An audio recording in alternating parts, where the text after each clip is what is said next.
Good morning everyone, सभी को नमस्कार।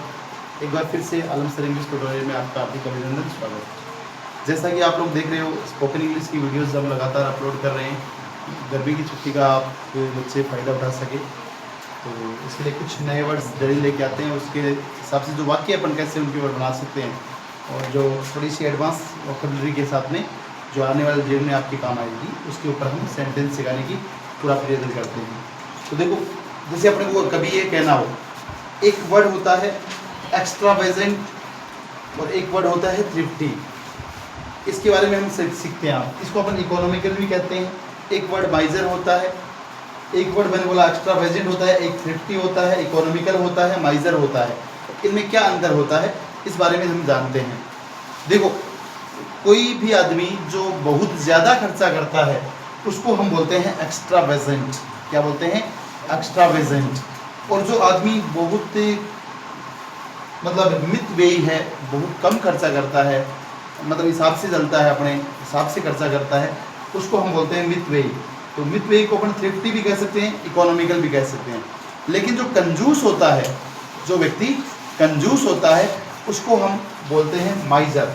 उसको हम क्या बोलते हैं? माइजर। तो सारे बच्चे इस पे सेंटेंस बनाना सीखेंगे आज। जैसे मेरे को पहला सेंटेंस हिंदी में लिखा है ऊपर, उसका दोस्त अपव्ययी है, मतलब उसका दोस्त ज़्यादा खर्चा करने वाला व्यक्ति है। तो हिज फ्रेंड इज एक्स्ट्रावेजेंट। क्या बोला भाई मैंने आपको? His friend is extravagant. उसका जो दोस्त है वो ज़्यादा खर्चा करने वाला है। लेकिन मेरे को ये नहीं कहना है, ज़रूरी तो नहीं कि सभी के दोस्त ज़्यादा खर्चा करने वाले हों। तो कुछ के दोस्त मितव्ययी भी होते हैं। तो मेरे को ये कहना हो कि मेरा दोस्त मितव्ययी है, मतलब कम खर्चा करता है, तो माई फ्रेंड इज थ्रिफ्टी। क्या बोला मैंने? My friend is thrifty. या फिर मेरा दोस्त इकोनॉमिकल है, हिसाब से चलता है, पैसे को समझ के खर्च करता है, माई फ्रेंड इज इकोनॉमिकल। लेकिन कोई कोई के दोस्त तो कंजूस भी होते हैं। तो मैंने कहा मेरे सारे दोस्त कंजूस हैं।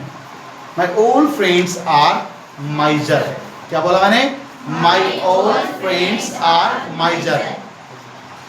ठीक है, तो ये इस प्रकार से आप सेंटेंसेस बनाना सीखते हैं। ठीक है, दूसरा सेंटेंस आप देखेंगे,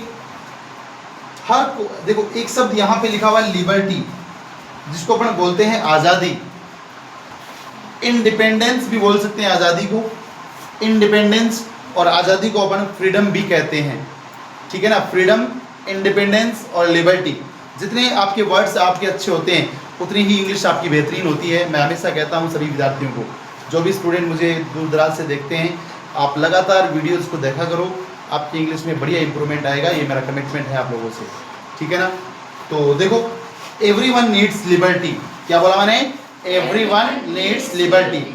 हर किसी को आज़ादी की आवश्यकता होती है, हर किसी को आज़ादी की ज़रूरत होती है। तो एवरीवन नीड्स का मतलब ज़रूरत है, आवश्यकता है, और आज़ादी को अपन बोलते हैं क्या?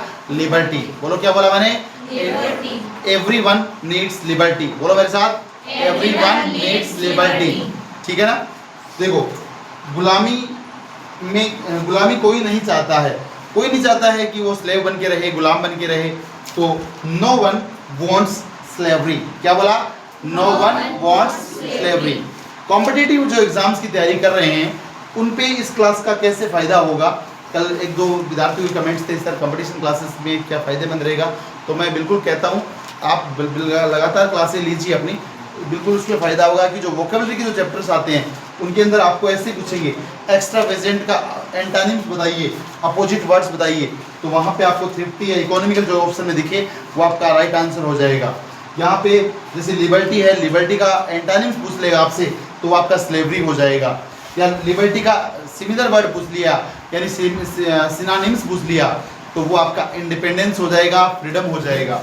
तो मेरी क्लास आपके लिए मल्टी यूजेबल है। जो आप कंपटीशन की तैयारी करते हैं, स्कूलिंग की पढ़ रहे हैं, या फिर जो आगे चल के अच्छी इंग्लिश को बोलना चाहते हैं, क्योंकि इंग्लिश बोलना हर किसी की आज ज़रूरत है। विदेशों में या कहीं बड़ी बड़ी कंपनीज में हम जॉब करने के जाते हैं। एक मिनट।